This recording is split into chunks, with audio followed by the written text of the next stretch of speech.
You got a good genetics brother, congratulations. Thank you brother, thank you so much. అంటే నేను కూడా నార్మల్గా starting wait నాది 54 kgs. నేను జిమ్లో జాయిన్ అయినప్పుడు నా స్టార్టింగ్ వెయిట్ 54 kgs. అంటే మీరు అర్థం చేసుకోండి ఎంత సన్నగా ఉంటాను. బాడీ అయితే నార్మల్ ప్రతి ఒక్కరు కూడా నేచురల్గా ఉంటుందండి, ఎవరికి మనం ఏం చేయలేం.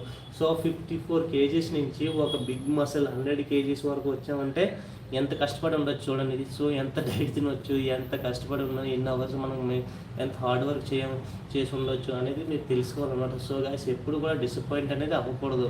మనం వెయిట్ ఈరోజు అయ్యో నాకు నేను చాలా సన్నగా ఉన్నానే, నాకు ఇంకా నా బాడీ పెరగదేమో అనే ఆలోచన అయితే ఎప్పటికీ పెట్టుకోవద్దు. ఎందుకంటే బాడీ అనేది ఒక స్ట్రెచబుల్ బెలూన్ లాంటిది అనమాట. మనం గాలి కొడితే బెలూన్ ఎలాగైతే పంప్ అవుతుందో పెరుగుతుందో, బాడీ కూడా మనకి మన వర్కౌట్ అనేది చేసి దానికి కంపల్సరీగా బూస్ట్ అంటే కంపల్సరీగా డైట్ అనేది ఇస్తున్నట్లయితే ఆటోమేటిక్గా బాడీ కూడా పెరుగుతుంది.